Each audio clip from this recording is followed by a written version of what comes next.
They say Thanksgiving is the one day a year when families put everything aside to sit together, give thanks, and share a meal. But on one quiet cul-de-sac in Chester, Virginia, Thanksgiving ended with 3 bodies, blood on the driveway, and a youth pastor in handcuffs. A man trusted to guide teenagers in faith and morality was charged with murdering his own wife, his stepdaughter, and her boyfriend on a night that was supposed to be about gratitude. In this series, we'll look at how Christopher Gaddis went from the nice pastor next door to the man behind a Thanksgiving triple homicide.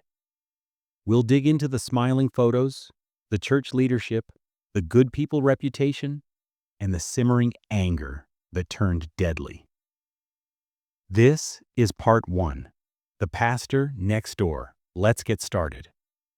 Thanksgiving 2017 in Chester, Virginia.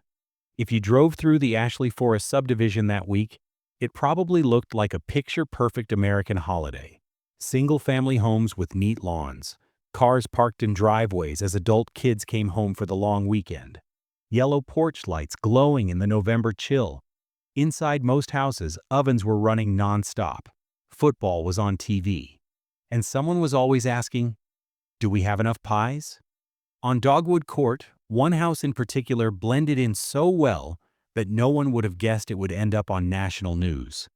It was the home of 58-year-old Christopher R. Gaddis and his wife, 58-year-old Jeanette. They shared the house with Jeanette's adult daughter, 30-year-old Candace "Candy" Kunze, and Candy's boyfriend, 36-year-old Andrew Boothorn. From the outside, they looked like the kind of blended family you'd see in a church brochure. Chris was a youth pastor at Grace Lutheran Church on Harrogate Road. He worked with middle schoolers and high schoolers, helping organize Bible studies, youth events, and church trips. To people who knew him from church, he was calm, soft-spoken, and steady. Neighbors called him gentle. They said he was the guy who would grill in the backyard, wave hello, and chat over the fence. When new families moved onto the street, the Gaddis household was one of the first to welcome them, sharing meals and making them feel included. Jeanette was his opposite in all the ways that made them look like a cute opposites attract couple. Friends described her as bubbly, outgoing, loud, in the best way, and full of life. She had one of those big personalities that filled a room, the kind of person whose laugh made you want to laugh too, even if you'd missed the joke. She and Chris had actually known each other since high school. They both graduated from Colonial Heights High School back in the late 1970s. According to friends, they didn't become a couple until decades later when they reconnected at a class reunion in the early 2000s. What started as a nostalgic remember when turned into a romance, marriage, and eventually a shared life on that quiet Virginia cul-de-sac. By Thanksgiving 2017, they'd been together for years.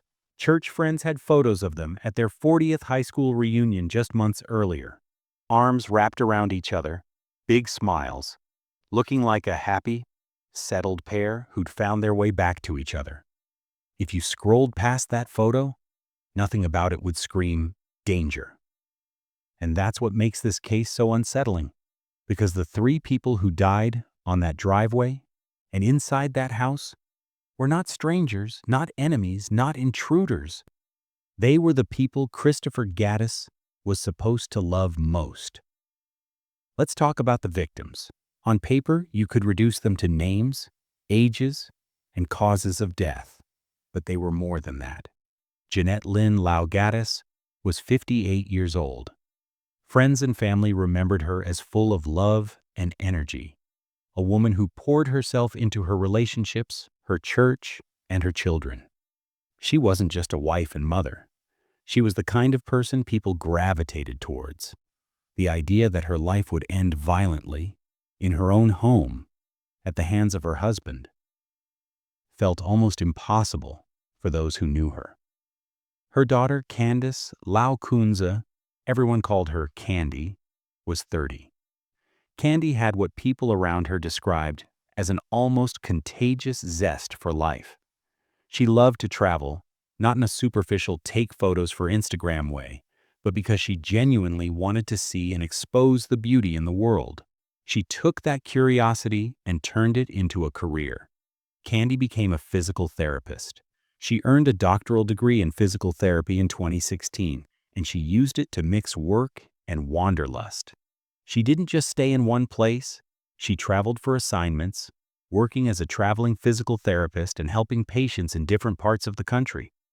Colleagues and friends said she was warm, joyful, and compassionate with her patients, the kind of therapist who made people feel seen, not just treated. Her boyfriend, Andrew Ellis Buthorn, was 36. He grew up in Olympia, Washington, and had been fascinated by history since he was a kid. Family members remembered him as the guy who actually read his history textbook for fun. As an adult, he too became a physical therapist, and he and Candy worked in Oregon for a time, treating patients and building a life together before coming to Virginia. People who knew them said Candy and Andrew lived to help others. They weren't just in healthcare for the paycheck. They cared about quality of life, about getting people back on their feet. Together, they seemed like the kind of couple everyone rooted for. Adventurous, kind, hardworking. Candy called Andrew the love of her life. Obituaries would later use that exact phrase. By November 2017, Candy and Andrew were staying at the Dogwood Courthouse with Jeanette and Christopher. For many families, it's a familiar setup. Adult children coming home for a while, living with parents as they travel between jobs, figure out their next move, or simply spend the holidays together. From the outside, it just looked like a full, happy home getting ready for Thanksgiving. And that Thanksgiving should have been special. Think about what most of us picture. The turkey carved in the dining room, a football game murmuring in the background, leftover pies on the counter, someone complaining they've eaten too much, somebody else saying, "Okay," group photo, with everyone rolling their eyes but smiling anyway. On Dogwood Court, it's easy to imagine something similar. Maybe Jeanette bustling around the kitchen, Candy laughing at some travel story, Andrew talking about history or patients he'd helped, Chris, the youth pastor, maybe saying grace before the meal. If you had walked past their house earlier that day, you wouldn't have heard shouting. You wouldn't have seen police tape, evidence markers, or flashing lights. You would have seen what everyone else saw: a normal family, a church family, good people. Neighbors later told reporters that the Gattises were friendly. One neighbor said they all hung out sometimes, cooked out in the backyard, and that he never saw any obvious problems. Another described them as the sort of couple that would greet you warmly when you moved in, sharing meals and conversation, making the street feel safer and closer. More than one person used the same phrase: they were good people. And more than one person admitted the same uncomfortable truth: whatever was going on, it was behind closed doors. Because behind that front door, all was not well. Even before the murders, there were signs that the Gattis family life wasn't as peaceful as it looked. Investigators would later say that Christopher had issues with Jeanette's children, especially with the idea of them staying in the house long term. He reportedly did not want Candy or Andrew living there for too long. What might start as small comments about space, about money, about how long are they staying, can, over months, turn into serious resentment. Arguments did happen. Not public screaming matches in the street, but fights within the walls of the house, where only the family heard the tone, the words, the threats. At some point, things got so tense that Jeanette was scared enough to take real action. According to court reports, after several arguments, she asked an adult nephew to hide a gun because she was afraid Chris would use it. Think about how far someone has to be pushed to say, "Please take this weapon out of the house. I'm worried what might happen." This is a crucial detail because it tells us that what happened on Thanksgiving wasn't just a snap out of nowhere. There was a buildup. There was fear. There were warnings. On the outside, he was the mild-mannered youth ministry leader. On the inside, there was a man whose anger was becoming more and more dangerous. And this wasn't his first brush with trouble either. Records show that years before the murders, he'd been charged with public intoxication and later assault and battery. The charges didn't turn into a long criminal record, but they hint at another side of the gentle pastor that most people never saw. Still, even with these red flags, no one imagined what was coming. Not his neighbors, who shared cookouts and chats. Not his church community, who trusted him with their kids. Not even, it seems, the people closest to him in that house. Late on Thanksgiving night, November 23, 2017, just before 11:30 p.m., an alarm call went out from Dogwood Court. When police arrived, the quiet cul-de-sac was lit up by red and blue lights. Officers moved quickly up the driveway towards the house. In the front yard, they found a man lying dead. Inside the home, they found two women. All three had been shot. The victims were identified as 58-year-old Jeanette Gaddis, her daughter, 30-year-old Candace Candy Kunze, and Candy's boyfriend, 36-year-old Andrew Boothorn. At the scene, officers found another person still on the property, 58-year-old Christopher R. Gaddis. He wasn't on the run. He wasn't hiding in the woods. He was arrested there at the house, taken into custody without incident. By the next day, headlines across the country would carry the same chilling phrase, Thanksgiving triple homicide. Youth pastor accused of killing family on Thanksgiving. Police charged Christopher Gaddis with 3 counts of first-degree murder and 3 counts of using a firearm in the commission of a felony. Neighbors, friends, church members, all of them were stunned. They turned on the TV or checked their phones and saw the mugshot of a man they thought they knew, now labeled a suspect in the murders of his wife, his stepdaughter, and her boyfriend. One neighbor, who had considered Christopher a friend, summed it up in a sentence that haunts a lot of these cases. They always seemed the same. I had no clue they were having problems. But behind closed doors is behind closed doors. In the next part, we're going to go deeper behind those closed doors. We'll look at how Christopher and Jeanette's relationship really worked beneath the opposites attract surface, what friends and family noticed in the weeks and months before Thanksgiving, and how a respected youth pastor with a calm, church-friendly image could carry enough resentment to pick up a gun and turn a holiday into a massacre. This was not a random act. This was a pattern reaching its breaking point. They say you never really know someone until you've seen them at their worst. And the worst version of Christopher Gaddis didn't show up in a church pew or at a neighborhood cookout. It showed up in his own kitchen with a loaded pistol on Thanksgiving night. In part 1, we went over who the victims were, how they looked like a normal blended family, and how the triple homicide shocked neighbors, friends, and the church community. In this part, we're going to step inside the house on Dogwood Ridge Court and look at the cracks that were already there. The drinking, the temper, the resentment over who lived in his home, and the arguments that set the stage for a Thanksgiving massacre. Let's get started. The pastor who lost his mask. Publicly, Christopher Gaddis had a very specific role. He wasn't just a churchgoer, he was a leader. At Grace Lutheran Church in Chester, he was the middle school and high school youth ministries coordinator. That means he was in charge of organizing events, helping guide teenagers in their faith, and being a sort of safe adult that parents trusted with their kids. He taught Bible lessons. He prayed with families. He helped put together youth activities. If you only knew him from church, you'd see a calm, steady, soft-spoken man who always seemed in control. But there were pieces of his life that didn't match that image. Back in 2010, he was charged with public intoxication. In 2012, another incident, an assault and battery charge after a confrontation with a man delivering newspapers. According to that victim, Gaddis got so angry about a sample paper being tossed onto his driveway that he threw it back in the man's face and even pulled out a box cutter during the argument. The case ended with restitution and dismissal.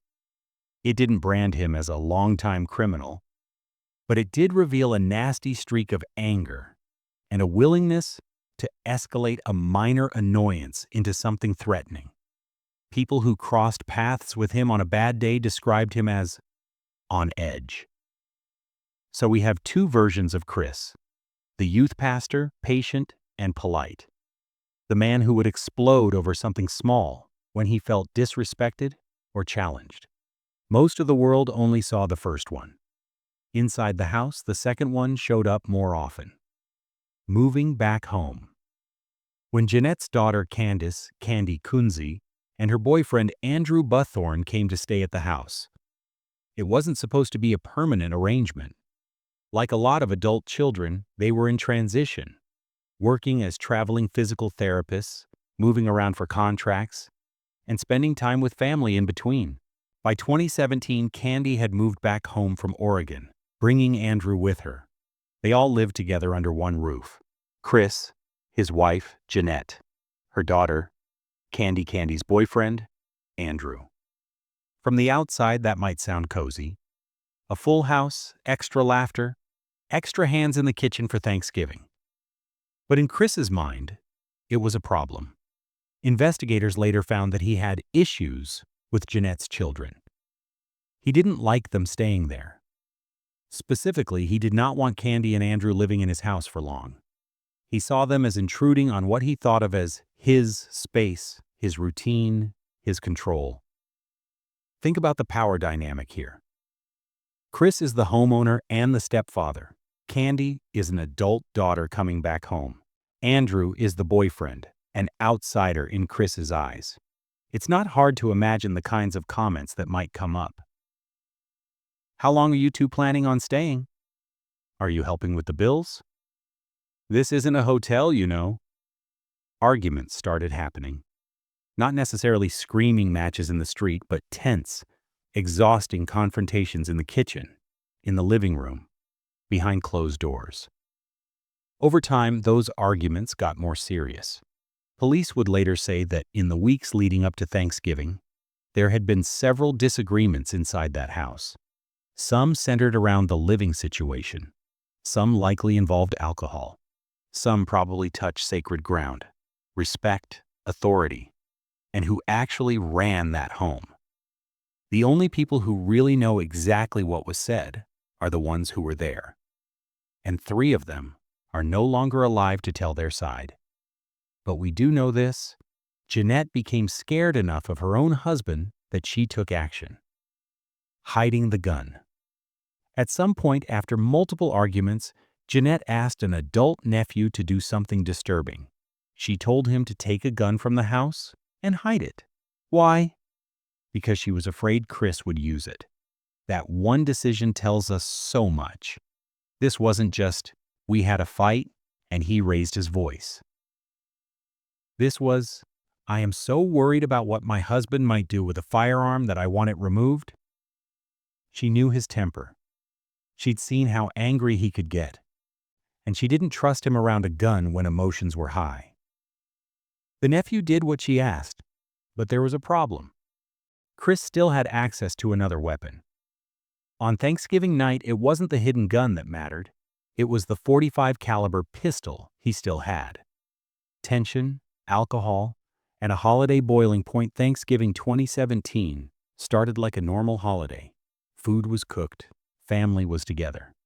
Neighbors later said nothing seemed off earlier that day. But we know from multiple accounts that by that night, something had changed. Reports from people who studied the case and from true crime researchers who went through court documents and interviews say that Chris had been drinking heavily that evening. Not just a single casual glass of wine with dinner. We're talking enough alcohol that his judgment and self-control were seriously affected. And if you've ever been around someone who gets mean when they drink, you know how quickly things can turn. Alcohol can strip away whatever filter a person has left, especially someone who already struggles with anger, control, and resentment. A small disagreement becomes a huge insult. A casual comment feels like an attack. Someone laughing in another room suddenly sounds like they're laughing at you. Inside that house, Thanksgiving wasn't ending in peace. It was ending in arguments. According to later descriptions of the night, there were heated exchanges between Chris and the younger couple, especially around long-standing issues, staying in the house, respect, and possibly lifestyle differences. Picture the scene. The food has been eaten, leftovers are put away. Some of the family gathers to play a board game in the kitchen, a classic cozy Thanksgiving night activity. For a moment, it looks like they're doing what every family does, playing, laughing, unwinding after a big meal. Meanwhile, Chris is stewing. He's been drinking, he's angry, he feels disrespected and cornered in his own home. Instead of walking away, instead of stepping outside, instead of going to bed and cooling down, he makes a different choice. He goes to get his gun. The board game turns to bloodshed. The official version laid out later in court is chillingly simple. While his family was in the kitchen playing a board game on Thanksgiving night, Christopher Gaddis walked in with a loaded .45 caliber pistol and started shooting. He shot his wife, Jeanette. He shot his stepdaughter, Candy. At some point, Andrew tried to escape. He made it outside, into the front yard. But he didn't get away. Chris followed and shot him too. Andrew collapsed in the yard, dying just outside the house where, minutes earlier, he'd been inside playing a game with the woman he loved. All three victims would later be found to have been shot in the back. That detail is important. Being shot in the back suggests they were not rushing toward him to attack, as he later tried to claim. It suggests they were turning away, trying to move, trying to get away, or simply not facing him when he opened fire. There was no shootout, no mutual attack, just one armed man and three unarmed family members who never stood a chance. The alarm and the arrival. The timeline around those final moments is grim. Sometime before 11:30 p.m., shots rang out on Dogwood Ridge Court. Neighbors would later say they heard a gunshot and came outside, only to see police already on the scene by the time they stepped out. One neighbor remembered seeing a man's body lying there, and Christopher in handcuffs not long after. The call that sent officers racing to the address didn't come from a neighbor. It came from inside. Crime sources have reported that after Andrew was shot and made his way outside, he tripped the alarm system. That triggered a call from the alarm company. When they couldn't resolve it, authorities were dispatched to the home. So the alarm, the same system meant to protect the household from intruders, ended up summoning help for a crime committed by the man who lived there. When officers arrived, they walked into a scene no one wants to see on any day, let alone a holiday. Inside the home, Jeanette and Candy, both shot. Outside in the yard, Andrew also shot. All three were beyond saving, and the shooter? He was still there. Police found Christopher Gaddis at the house. He was taken into custody at the scene without incident. No car chase, no suicide attempt, no dramatic standoff, just a quiet arrest after an explosion of violence. They all came after me. In the aftermath, as investigators started piecing together what happened, Chris didn't stay silent. He tried to explain himself. According to reports, he initially claimed that he'd been threatened, that the others had come after him, pushing him into some kind of violent self-defense. But again, the autopsies told a different story. All three victims had gunshot wounds to their backs. That's not what they were attacking me head-on usually looks like. And when you add in the bigger picture, long-standing resentment about Candy and Andrew staying in the house, multiple heated arguments leading up to Thanksgiving, Jeanette being scared enough to have a gun removed from the house, heavy drinking that night, it starts to look less like a split-second act of self-defense and more like what it really was. A man who let his anger, control issues, and alcohol fuse together into something deadly. Shattered illusions. News of the triple murder spread fast. Local outlets ran the story first, Then national ones picked it up.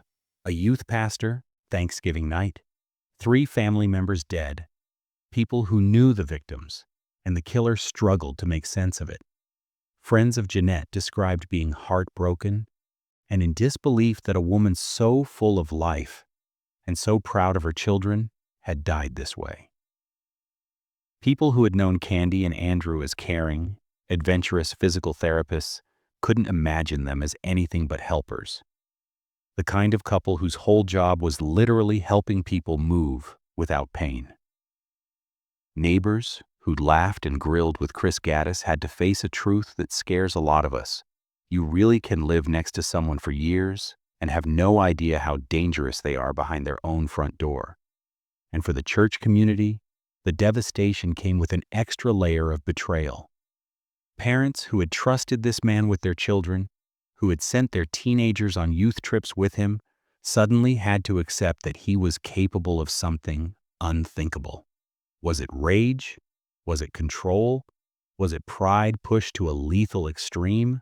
The answer is yes, all of that, mixed with alcohol, a gun, and a refusal to walk away. In the next part, we're going to move beyond the immediate crime scene and into the courtroom. We'll look at what happened when Christopher Gaddis stood before a judge, the charges he faced and why he ultimately chose to plead guilty, how the evidence, including the shots to the back and the hidden gun, shaped the outcome and the sentence that would finally take the former youth pastor off the streets. We'll also talk about how the families and community responded and what this case says about hidden violence in so-called good homes. They say the courtroom is where masks finally come off. No more smiling family photos. No more church titles. No more nice guy next door. Just a defendant, 3 dead bodies, and the question, why? In the first 2 parts, we walked through who Jeanette, Candy, and Andrew were, and how a Thanksgiving evening of board games turned into a triple homicide at the hands of youth pastor Christopher Gaddis. In this part, we're going inside the legal aftermath. His first appearance in court, how the community and the church reacted, why he eventually chose to plead guilty, and the sentence that means he'll likely die behind bars. Let's get into it. The first time back in public. A few days after Thanksgiving 2017, the man who once stood at the front of youth meetings stood in a very different place, in front of a judge. Christopher Gaddis's first court appearance came that Monday. He was brought into a Chesterfield County courtroom wearing a jail jumpsuit instead of his usual church clothes. This was the first time many people saw him after the murders. Not as Chris from youth group, but as the suspect in a triple homicide. He spoke quietly, telling the judge he couldn't afford a lawyer. The court appointed one for him. Prosecutors laid out just the basics at this point: 3 counts of first-degree murder, 3 counts of using a firearm in the commission of a felony. The judge looked at the charges, looked at the facts, and denied bond. Gaddis wasn't going anywhere. He would wait for trial behind bars. For the families, this was just the beginning of a long legal process. For the community, it was the moment the headlines stopped feeling like some distant story and started feeling painfully real. A church in shock. While the courts were processing charges, Grace Lutheran Church was dealing with its own nightmare. Remember? This wasn't some stranger who wandered in off the street. This was their youth ministries coordinator. He'd been working with middle school and high school students for years. He helped run events, retreats, lessons. Parents had trusted him with their kids, had probably said things like, "Stick close to Mr. Gaddis. He'll look out for you." Now those same parents were seeing his mugshot on the news attached to the words triple homicide. The church moved quickly. They suspended him without pay and released statements expressing grief, shock, and support for the victims' families. They also had to do something incredibly hard: talk to their youth group. Imagine being a teenager who just sat through a Bible lesson with this man a few weeks earlier, and now you're being told he's accused of murdering his family on Thanksgiving. It shakes your sense of what safe looks like. It forces the entire community to confront the idea that outward faith, church attendance, and nice words do not guarantee what someone is capable of behind closed doors. The families speak out. While the legal machine slowly turned, the people who loved Jeanette, Candy, and Andrew were left with a hole nothing could fill. Jeanette's son, Adam, Candy's brother, lost his mother and his sister in one night. He took to social media to express his grief and anger, calling out what had happened and making it very clear that he did not see Christopher as any kind of man of God. Friends organized memorials and a celebration of life service for Jeanette and Candy at the very church where Christopher had once worked. Photos of them were shared. Jeanette's big, joyful smile, Candy laughing, traveling, hugging people she loved for Andrew's family. The pain was just as deep.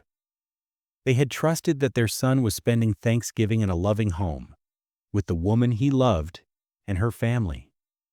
Instead, they were suddenly planning his funeral and flying across the country to attend court hearings in a place they'd never expected to be. One description of Andrew and Candy summed them up in a heartbreaking way. They lived to help others and died at the hands of someone who was supposed to help others too. Building the case behind the scenes, prosecutors and investigators were working through the evidence. They had a crime scene with 2 bodies inside and one in the yard, a .45 caliber handgun used in the murders, an alarm call around 11:30 p.m. Thanksgiving night, statements from neighbors who heard a gunshot and saw police arrive, and critically, the autopsy results. All 3 victims, Jeanette, Candy, and Andrew, had been shot in the back. That single fact dismantled a lot of the story Christopher tried to give police at first. He had claimed they all came after him, as if he'd been forced into some kind of desperate self-defense. But you don't usually shoot attackers in the back while they're charging you. Shots to the back suggest they were turned away, moving, or trying to escape when he pulled the trigger. Investigators also documented the background leading up to that night. Gaddis didn't want Candy and Andrew staying in the house long-term. There had been multiple arguments. His wife Jeanette had been so worried, she asked a nephew to hide a gun, fearing Chris might use it. On Thanksgiving night, he drank heavily and walked into the kitchen where his family was playing a board game and started shooting, put all of that together, and you get a picture that's very hard to defend in front of a jury. The weight of a trial. As months passed, the case moved slowly through Virginia's court system.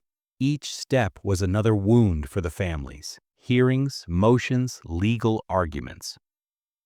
Every time his name appeared on a docket, it brought the pain right back. Prosecutors were prepared to take this to trial if necessary. 3 first-degree murder charges can add up to life behind bars, or multiple life sentences. With the firearm charges included, the potential punishment was enormous. From a defense perspective, a trial also meant something else. Jurors would see crime scene photos. They'd hear expert testimony about gunshot wounds to the back. They'd hear about the hidden gun. They'd hear about prior incidents where Chris had shown explosive anger, like the 2012 assault involving a box cutter, and they'd have to watch the families of the victims relive everything all over again. For someone in Chris's position, the question becomes, do you roll the dice with a jury that could give you even more time? Or do you take a plea deal that, while brutal, at least has a fixed end date? In the end, he chose the second option. The guilty plea. In 2018, rather than go through a full trial, Christopher Gaddis stood before the court and did something he didn't do on Thanksgiving night. He accepted responsibility. He pleaded guilty to 3 counts of first-degree murder and the related firearm charges. No more, "They came after me." No more excuses. With a guilty plea, there's no need for the prosecution to prove every detail to a jury beyond a reasonable doubt. Instead, the focus shifts to sentencing. How many years will he serve for killing 3 people? In Virginia, sentencing for first-degree murder is extremely serious. The law allows for decades, even life imprisonment. Combine 3 murder counts with gun charges, and the numbers start to stack up quickly. At the plea and sentencing phase, the judge hears the basic facts of the case, the history of the defendant, any statements from the defense, and, most importantly, victim impact statements. This isn't about guilt anymore. It's about consequences. All 3 died of gunshot wounds to the back. During sentencing, the court laid out the core facts one more time. Thanksgiving night 2017. A home on Dogwood Ridge Court in Chester, Virginia. A family gathered in the kitchen, playing a board game. Christopher retrieving a loaded pistol. His wife and stepdaughter shot inside the house. Andrew shot outside, in the yard, after trying to get away. The judge also reiterated a detail that could never be ignored. All 3 victims died of gunshot wounds to the back. That line cuts through every attempt at self-defense or justification. It paints a picture of cowardice, of shooting people who weren't facing you, people who had no idea they were about to be killed by someone they loved. The court also acknowledged the pattern of conflict. Gaddis's resentment over Candy and Andrew staying in the home, Jeanette's fear that he might use a weapon, the alcohol, the temper, the controlling behavior. Taken together, the judge saw not a momentary lapse, but a deadly mix of anger, ego, and access to a gun. 58 years. When the sentence came down, it was heavy. The court sentenced Christopher R. Gaddis to a total of 58 years in prison. Different reports break it down slightly differently in terms of structure, but the bottom line is this: 3 lives taken, 3 murder convictions, decades behind bars. In Virginia, inmates are generally required to serve at least 85% of their sentence. That means Gaddis is expected to spend the vast majority of those 58 years in prison. He was 59 at the time of sentencing. Even with the most optimistic math, he'll be an extremely old man, if he's even alive, by the time any possibility of release comes up. For all practical purposes, the judge gave him what many people consider a life sentence. The family's pain in the courtroom. Sentencing hearings in murder cases are some of the most emotionally brutal moments in any courtroom. Family members are given a chance to speak, not to argue legal points, but to explain what the crime has done to their lives. We don't have every word they said, but we know what they lost. Adam lost his mother and his sister. Extended family lost a bright, joyful presence in Jeanette friends, lost Candy's laughter, her messages, her adventurous spirit. Andrew's parents lost a son they described as thoughtful, funny, and passionate about helping others. For the families, 58 years doesn't fix anything. It doesn't reverse the gunshots. It doesn't make future holidays less painful. But it does do one important thing. It ensures the man who destroyed their family won't be sitting at another Thanksgiving table ever again. A fallen pastor. The image of Christopher Gaddis walking out of the courtroom and back to a jail cell is a jarring contrast to the man people thought they knew. This wasn't some career criminal whose entire life had been spent in and out of prison.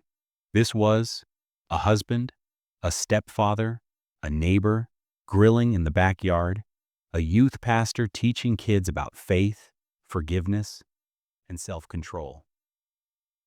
And yet, he couldn't control his own rage long enough to walk away from an argument on Thanksgiving night. Instead, he chose alcohol. He chose a gun. He chose to shoot 3 unarmed people in the back. The sentence marked the official end of his double life. From that point on, he was no longer the youth minister from Grace Lutheran. He was inmate Christopher R. Gaddis, convicted triple murderer. In the final part of this series, we're going to step back and look at the bigger picture. What this case reveals about hidden domestic violence in good homes. The red flags that were there all along, and how faith, image, and reputation can sometimes be used to hide dangerous behavior. We'll also talk about the victim's legacy, how their families chose to remember them, and what we can learn from a Thanksgiving that turned into a tragedy. They say happy families are all alike. But the truth is, some of the happiest-looking families are just the best at hiding the violence. In the first 3 parts, we went through the facts. A youth pastor in Chester, Virginia, Thanksgiving 2017. 3 family members shot in the back, his wife, his stepdaughter, and her boyfriend, a guilty plea, and a 58-year prison sentence. Now, in this final part, we're going to step back and ask the bigger questions. What were the red flags? Why didn't anyone see this coming? Or did they? How do cases like this hide inside good homes and good churches? And how should we remember the victims, not just the killer? Let's get into it. He was such a nice guy. Whenever a shocking case like this hits the news, you hear the same sentence over and over. He was such a nice guy. Neighbors said Christopher Gaddis was gentle, friendly, the guy who grilled in the backyard and waved to everyone. Members of his church saw him coordinating youth events, teaching teens, praying with families. To them, he was the friendly youth pastor, with the calm voice and the quiet personality. But here's the hard truth. Being nice in public does not mean someone is safe in private. Lots of abusers are charming around other people. They know how to act. They know what to say. They know how to look like the kind of person you'd trust with your kids, your secrets, your life. And then the door closes. The guests leave. The mask comes off. What happened in that house on Dogwood Ridge Court is not just about one man losing his temper one night. It's about a long pattern of control, anger, and resentment, the kind that rarely shows up at a church potluck, but shows up very clearly in a family's day-to-day life. The red flags people didn't see or didn't connect. Let's lay out the warning signs we now know about. Prior violence and aggression. Years before the murders, Gaddis was charged with assault and battery after confronting a newspaper delivery driver. He got so angry about a sample paper being tossed in his yard that he threw it back at the man and flashed a box cutter at his son. That's not normal conflict. That's overreaction and intimidation. Public intoxication. He also had a prior public intoxication charge. On its own, that doesn't make someone a killer, but combined with other behaviors, it shows a problem with alcohol. And alcohol often amplifies anger. Control and resentment in the home. He didn't want his stepdaughter Candy and her boyfriend Andrew living in the house long term. Instead of working through it in a healthy way, that frustration built up. Every day they were still there probably felt, to him, like an attack on his sense of control. Jeanette's fear of the gun. This might be the biggest red flag of all. Jeanette was scared enough of what her husband might do with a weapon that she asked a relative to take a gun from the house and hide it. That tells you she didn't just think he might yell. She thought he might actually use a firearm. Alcohol and arguments before the murders. On Thanksgiving night, Gaddis had been drinking heavily. There were arguments in the house. Instead of cooling off, instead of going for a walk or going to bed, he picked up a .45 caliber pistol and walked into a room where his family was playing a board game. These red flags didn't appear out of nowhere on Thanksgiving. They were part of a pattern. But here's the problem. Most people only saw small pieces of that pattern. A neighbor saw a friendly guy grilling. A church member saw a youth pastor teaching Bible verses. A coworker might have heard him crack a harmless joke. Unless you're living inside that house, you don't see everything. And even if you are living inside that house, it can be very hard to step back and say, this is abuse, this is dangerous, this could kill us.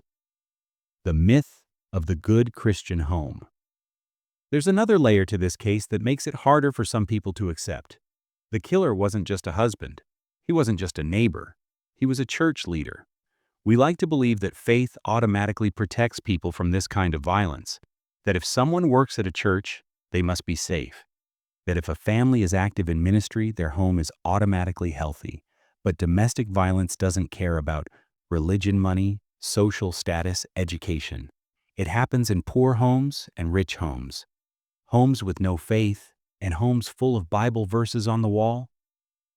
Sometimes a religious image actually makes it easier for an abuser to hide. They can say things like, "No one will believe you over me." They can twist forgiveness and submission into weapons. They can impress pastors and elders while terrorizing their family. In this case, the congregation was devastated. The youth he worked with were traumatized.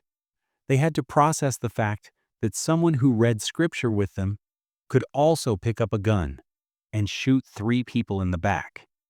It's a brutal reminder. You cannot use someone's religion as proof they're safe. Character is what matters. Actions are what matter. How they treat people behind closed doors is what matters. Domestic violence isn't always bruises and screaming. When people think domestic violence, they often picture obvious stuff: visible bruises, broken bones, police being called all the time. But a lot of dangerous abuse doesn't start that way. It can look like subtle control. My house, my rules, you do what I say. Financial pressure, controlling money, housing, who's allowed to stay. Isolation, turning family members against each other or cutting them off from support.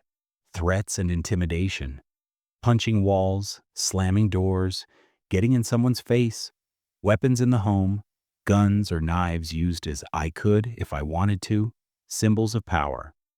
In the Gaddis case, we know there were multiple disagreements in the weeks before Thanksgiving.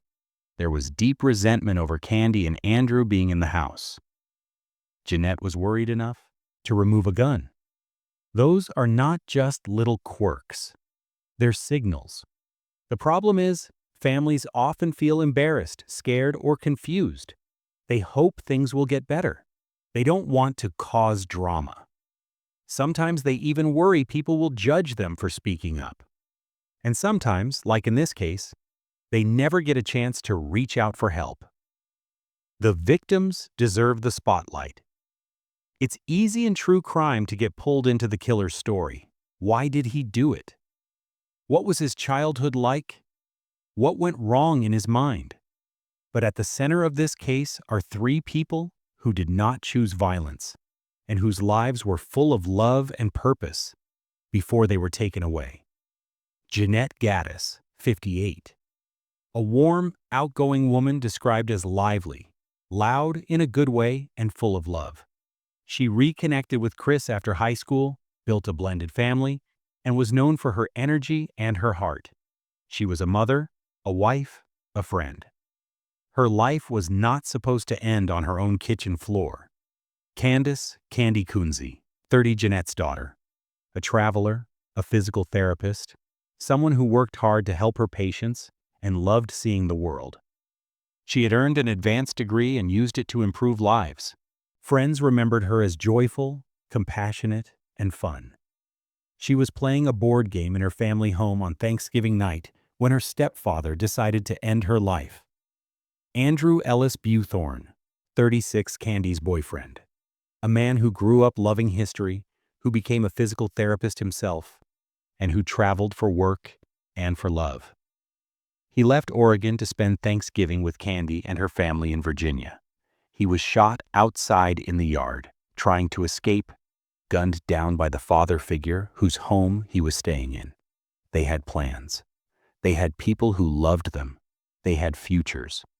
Those futures are gone because one man took a gun into his own home and fired until his anger felt satisfied.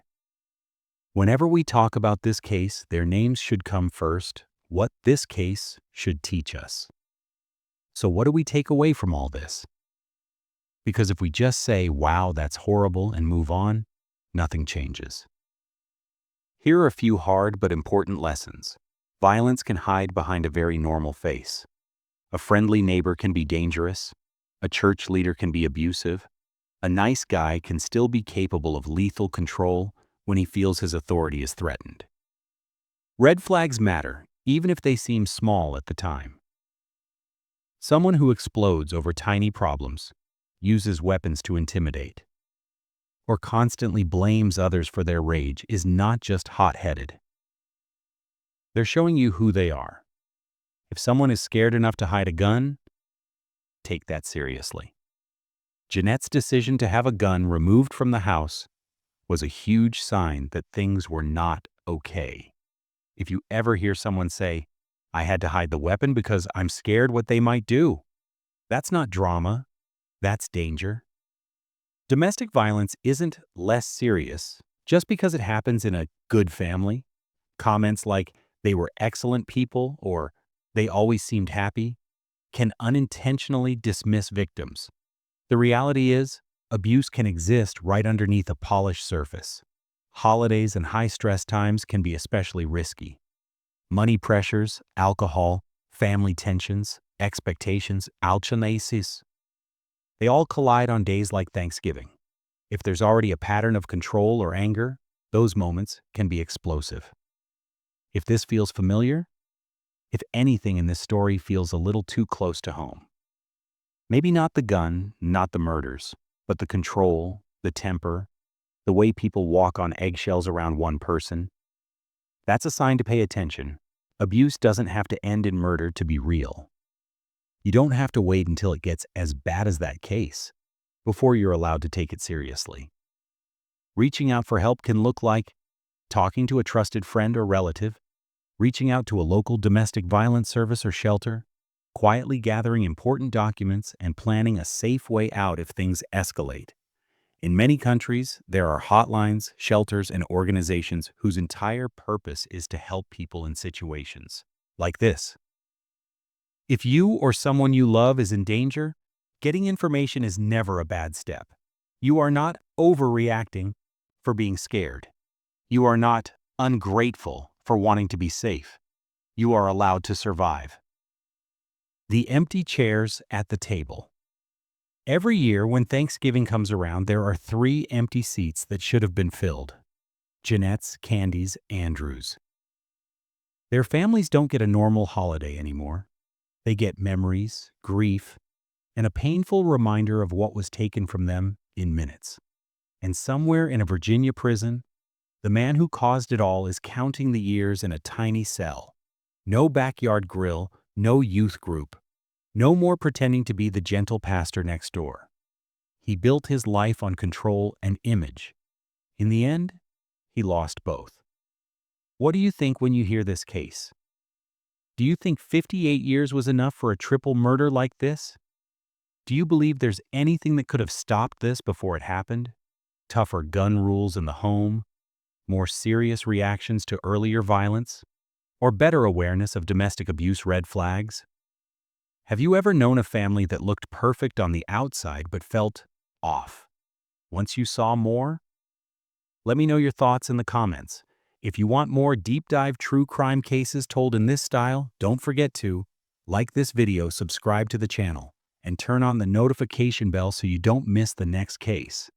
Stay safe, trust your instincts, and remember, what happens behind closed doors is never none of your business when someone's life might be at risk.